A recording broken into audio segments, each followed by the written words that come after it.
छत्तीसगढ़ के वर्तमान मुख्यमंत्री विष्णुदेव साय। बगिया से राजभवन तक का महासफर 13 दिसंबर 2023। रायपुर का साइंस कॉलेज मैदान, चारों तरफ जय जोहार के नारे। मंच पर एक शख्स खड़ा है जिसकी आंखों में सादगी है और हाथों में प्रदेश की बागडोर। यह विष्णुदेव साय है, लेकिन क्या आप जानते हैं यह सफर रायपुर से नहीं, जसपुर के एक छोटे से गांव बगिया की कच्ची पगडंडियों से शुरू हुआ था। विष्णुदेव साय का बचपन 21 फरवरी 1964 को राम प्रसाद साय के घर जन्मे विष्णुदेव साय का बचपन अभावों में बीता। जब वे महज 10 साल के थे, पिता का निधन हो गया। खेलकूद की उम्र में कंधों पर खेती की जिम्मेदारी आ गई। सीएम की शिक्षा। कुनकुरी के लोयोला स्कूल में पढ़ाई के दौरान ही उनमें नेतृत्व के गुण दिखने लगे थे। वे पढ़ाई में औसत थे, लेकिन संगठन बनाने में माहिर। साय आज भी अपने स्कूल के दिनों को अपनी सादगी का आधार मानते हैं।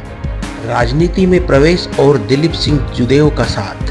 विष्णुदेव साय की किस्मत तब बदली जब उनकी मुलाकात ऑपरेशन घर वापसी के नायक स्वर्गीय दिलीप सिंह जुदेव से हुई। जुदेव ने इस शांत लड़के के अंदर के अंगारे को पहचान लिया था। साय की बीजेपी ज्वाइनिंग। वे 1989 में निर्विरोध पंच चुने गए। 1990 में पहली बार तपकरा से विधायक बने। विष्णुदेव साय का सांसदीय सफर।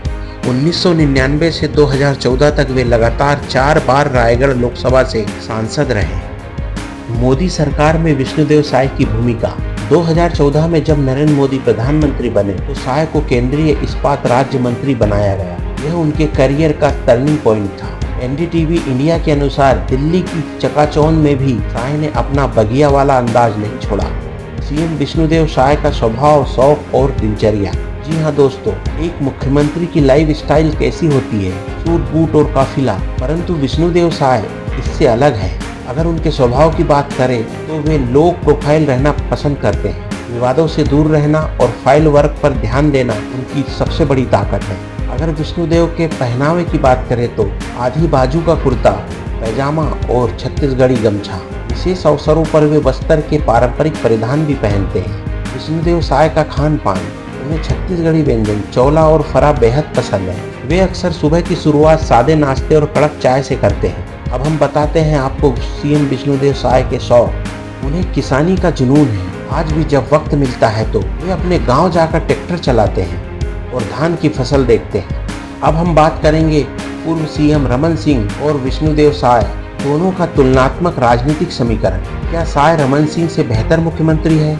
यह चर्चा हर चौक चौराहे पर है। जहां डॉक्टर रमन सिंह 15 साल सीएम रहे, उनको प्रशासन का गहरा अनुभव है, वहीं साय के पास आदिवासी कनेक्ट है। रमन सिंह विकास के चेहरे थे, साय विकास, भरोसे और हिंदुत्व के साथ आदिवासी अस्मिता के चेहरे हैं। मंत्रियों से विष्णुदेव साय का तालमेल। साय सरकार में विजय शर्मा और अरुण साव जैसे 2 डिप्टी सीएम हैं। वे सामूहिक नेतृत्व अर्थात टीम वर्क पर काम करते हैं। वे युवा मंत्रियों जैसे ओपी चौधरी को पूरी छूट देते हैं, जिससे सरकार हाई टेक नजर आती है। अब हम बात करेंगे सीएम विष्णुदेव साय की कांग्रेस के प्रति राजनीति। साय सरकार ने आते ही भूपेश सरकार के गोबर घोटाले और पीएससी घोटाले की जांच सीबीआई को सौंप दी।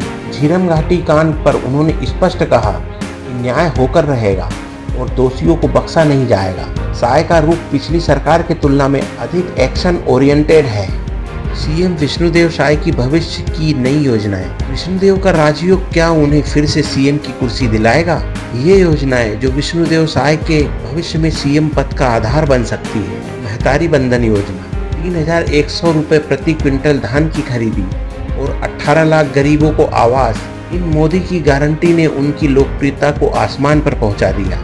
अगर उनके भविष्य की बात करें, यदि वे अगले 5 साल तक बस्तर में नक्सलवाद को कम करने और आदिवासियों के जीवन स्तर को उठाने में सफल रहे तो निश्चित ही वे दोबारा मुख्यमंत्री के प्रबल दावेदार होंगे। विष्णुदेव साय की कहानी हमें सिखाती है कि अगर इरादे नेक हो और स्वभाव में सादगी, तो एक पंच भी प्रदेश का मुखिया बन सकता है।